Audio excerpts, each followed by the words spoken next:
فوج ملک کے اندر اپنے آپ کو وکٹم سمجھتی ہے کہ ہمیں نشانہ بنایا جا رہا ہے, جوڈیشری کہہ رہی ہے کہ ہمیں نشانہ بنایا جا رہا ہے, وکلا کہہ رہے ہیں کہ ہم نشانے پر ہیں, ڈاکٹرز کہہ رہے ہیں ہم نشانے پر ہیں, اور پارلیمنٹ کہہ رہی ہے ہم نشانے پر ہیں, اپوزیشن کہتی ہے ہم نشانے پر ہیں, گورنمنٹ کہتی ہے کہ مافیاز کے نشانے پہ میں ہوں, اور عوام کہتے ہیں کہ مہنگائی کے نشانے پر ہم ہیں. تو مجھے سمجھ نہیں آ رہی کہ نشانے پہ کون کس کے ہے, ہر کوئی یہ ہے, لیکن ہوپ ہے کہ انشاءاللہ چیزیں بہتر ہوں گی اور things are moving in the positive direction. تو I am very much hopeful for the future of this country. بہت انشاءاللہ حالات مشکل ہے اس وقت, انتہائی مشکل حالات سے گزر رہی ہے پاکستان کی قوم, یہاں کی جمہوریت, یہاں کی گورننس, یہاں کے لوگ, یہاں کا سسٹم, لیکن انشاءاللہ چیزیں امپروو ہوں گی, بہتر ہوں گی. اچھا, are you saying that you're hopeful because of the current government? Current government کی بات نہیں ہے, میں اوور آل بات کر رہا ہوں کہ ایک ہوپ مجھے اس لیے بھی نظر آ رہی ہے کہ ہم پاکستانی نا بڑی بریو قوم ہے, ہم نے بڑے بڑے چیلنجز کا مقابلہ کیا ہے. تو یہ مہنگائی, یہ جو ایشوز آج کل ہمیں جن کا سامنا ہے, انشاءاللہ ان سے بھی ہم گزر جائیں گے, اور ہم نے بڑے بڑے چیلنجز پہلے دیکھے ہیں, ان سے اگر ہم نکل گئے ہیں تو یہ ان کے سامنے بہت چھوٹے چیلنجز ہیں. اچھا, آپ کو کیا لگتا ہے خان صاحب اپنی مدت پوری کریں گے؟ خان صاحب کی مدت کا بڑا یہ آپ نے ٹرکی سوال کر دیا ہے. یہ مجھے شیخ رشید صاحب کو فون کر کے پوچھنا پڑے گا کہ وہ مدت پوری کر رہے ہیں کہ شیخ رشید صاحب آج کل کوئی اس بارے میں بات نہیں کر رہے ہیں, میں ان سے پوچھ چکی ہوں. وہ خان صاحب کے ساتھ ہے نا, اس لیے وہ بات نہیں کر رہے ہیں. ہاں, اگر وہ پوزیشن میں ہوتے تو وہ ضرور تاریخیں دے رہے ہوتے. آپ ایز صحافی اور ایز آرڈنری مین, اگر آپ ایک حکومت کو نصیحت دیں تو وہ کیا ہوگی؟ میری اس حکومت کو نصیحت یہ ہے کہ آپ کو یہ پکڑ دھکڑ چور ڈاکو یہ ہونا چاہیے, ضرور احتساب ہونا چاہیے, لیکن آپ کو اپنی ترجیحات سیٹ کرنا ہوگی. آپ بنگلہ دیش کی مثال دیکھ لیں, آپ انڈیا کی مثال دیکھ لیں, آپ ترکی کی مثال دیکھ لیں. احتساب ہوا ہے, لیکن پہلے ان ممالک نے اپنی اکانومی کو ٹھیک کیا, پہلے انہوں نے اپنی گورننس کو ٹھیک کیا, اس کے بعد پکڑ دھکڑ شروع ہوئی ہے دوسرے مرحلے میں. آپ نے پہلے مرحلے میں ہی خوف و راج پھیلا دیا, آپ نے پکڑ دھکڑ شروع کر دی, اس سے پولیٹیکل انسٹیبلٹی آ گئی ملک میں. تو پولیٹیکل انسٹیبلٹی ہوتی ہے تو آپ کی اکنامک اسٹیبلٹی کبھی بھی نہیں آتی, وہ اس کے ساتھ ڈائریکٹلی لنک ہوتی ہے. اسٹریٹجک پاز لے لے میرے خیال سے خان صاحب نے فی الوقت. اور پھر یہ جو پکڑم پکڑی ہے نا, یہ جاری ہے, بالکل جاری ہے, اور اسی لیے لیکن آپ کے بیوروکریٹس کام نہیں کر رہے, وہ پریشان ہیں کہ ہم کوئی کام بھی کریں گے. ظاہر ہے ایرر کہیں نہ کہیں کسی نہ کسی سے ہو ہی جاتا ہے, نہ چاہتے ہوئے بھی, اس پہ بھی آپ کو پکڑ لیا جائے گا. پھر جو کاروباری حضرات ہیں وہ انویسٹ کرنے کو تیار نہیں ہے کہ کل نیب کی طرف سے نوٹس آ جاتا ہے کہ آمدن سے زائد اثاثوں کا آپ کے خلاف ہم ریفرنس تیار کر رہے ہیں. بھائی اثاثے کہاں سے ہیں, آپ اتنا بڑا آپ نے بزنس سٹارٹ کر دیا, وہ پیسہ انویسٹ نہیں کر رہے. یہ جو غیر یقینی ہے نا, یہ ختم کرنی چاہیے خان صاحب کو. وہ اب کوشش کر رہے ہیں, لیکن یہ کام انہیں پہلے کرنا چاہیے تھا. اب بھی میرے خیال سے وہ کرنا چاہیں تو کر سکتے ہیں. اگر ان میں سے ایک کو ملک سے نکالنا ہو تو کس کو نکالیں گے؟ مشرف, بلاول بھٹو, نواز شریف؟ مشرف بھی باہر ہے, نواز شریف بھی باہر ہے, لیکن نواز شریف نے واپس آنا ہے. ملک سے باہر نکالنے کا مطلب بالکل ہی سارے کے سارے زنجیروں سے ہٹا کے آپ بالکل باعزت بری ہیں. نہیں, باعزت بری کرنا ہے یا نکالنا ہے, ملک سے جان چھڑانی ہے؟ باعزت بری کر کے نکالنا ہے. باعزت بری کر کے نکالنا ہے, یہ بڑا ٹف کوشچن آپ نے کر دیا ہے. باعزت بری نواز شریف کو کروں گا. اچھا, آپ کو کیا لگتا ہے نواز شریف واپس آئیں گے؟ نواز شریف فی الوقت تو واپس نہیں آئیں گے, کم از کم اگلے 7-8 مہینے واپس نہیں آنے والے. اچھا, آپ کو لگتا ہے ان کی طبیعت خراب ہے؟ ان کی طبیعت بالکل خراب. اچھا, یہ سیاسی رہنما جو آپ کو پسند ہے اور ان کی وہ بات جو آپ کو بالکل ناپسند ہو. سیاسی رہنما جو مجھے پسند ہے اور ان کی ایک بات جو آپ کو پسند نہیں ہے. مجھے اس وقت جو پاکستان کے اندر سیاسی لیڈرشپ ہے, اس میں بلاول باقیوں کی نسبت قدرے بہتر لگتے ہیں مجھے, کہ ان کے اندر نا جو صلاحیتیں ہیں, مجھے وہ لیڈر والی کیپیبلٹیز نظر آ رہی ہیں کہ فیوچر لیڈر ہمارا وہ بن سکتا ہے پاکستان کا. اور جو بات پسند نہیں ہے ان کے بارے میں مجھے وہ یہ ہے کہ سیکیورٹی شاید ان کی مجبوری بھی ہے, وہ عوام کے ساتھ ان کا نا وہ رابطہ نہیں ہے جو ہونا چاہیے, کٹے ہوئے دور ہیں.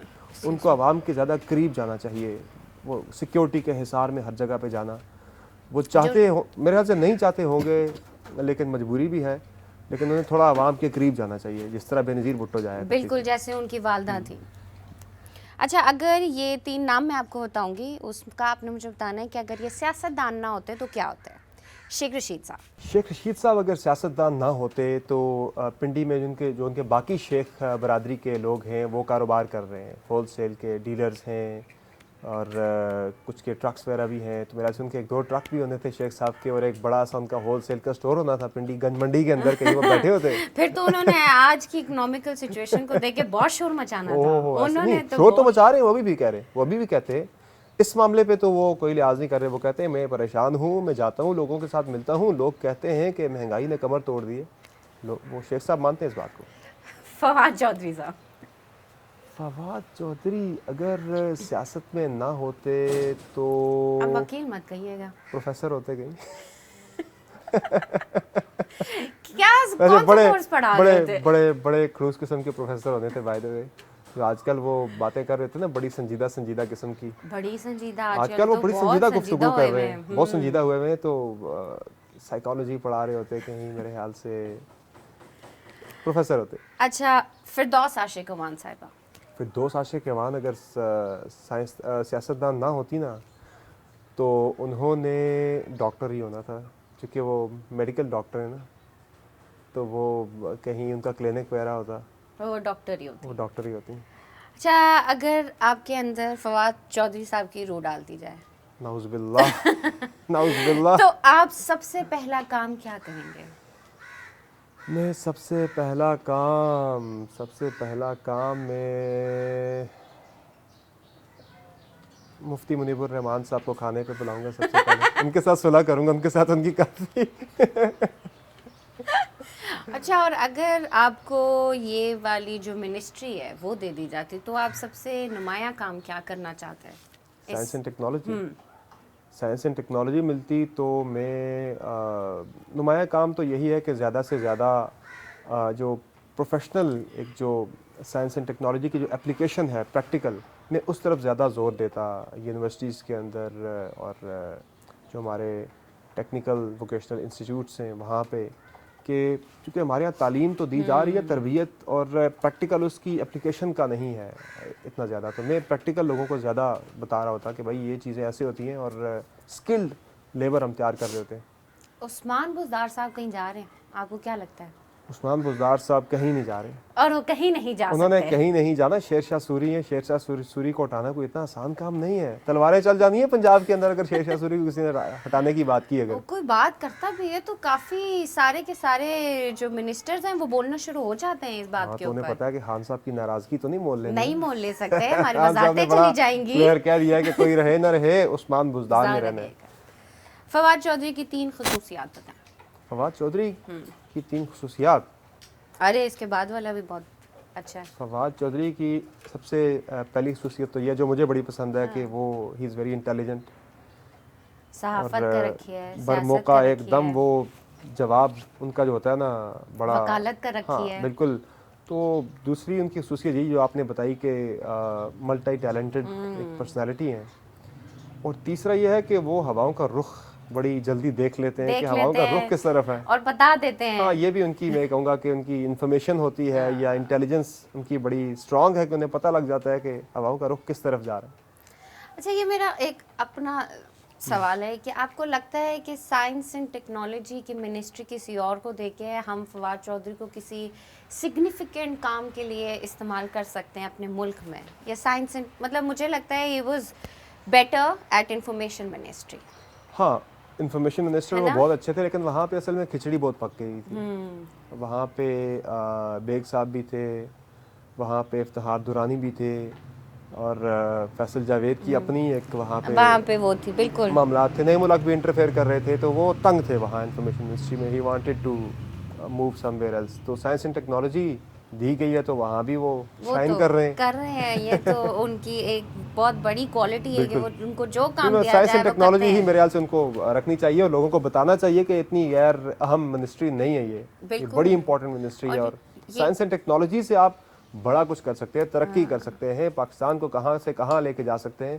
اب تو وہ پہلا خلائی مشن بھیجنے کی بات کر رہے ہیں فواد چودھری صاحب, تو ویژن ان کا اچھا ہے اس معاملے میں. یہ بہت اچھا ان کا وہ ہے. عامر لیاقت کی 3 خصوصیات بتائیں. عامر لیاقت کی 3 خصوصیات. ایک تو مجھے یاد آ گئی,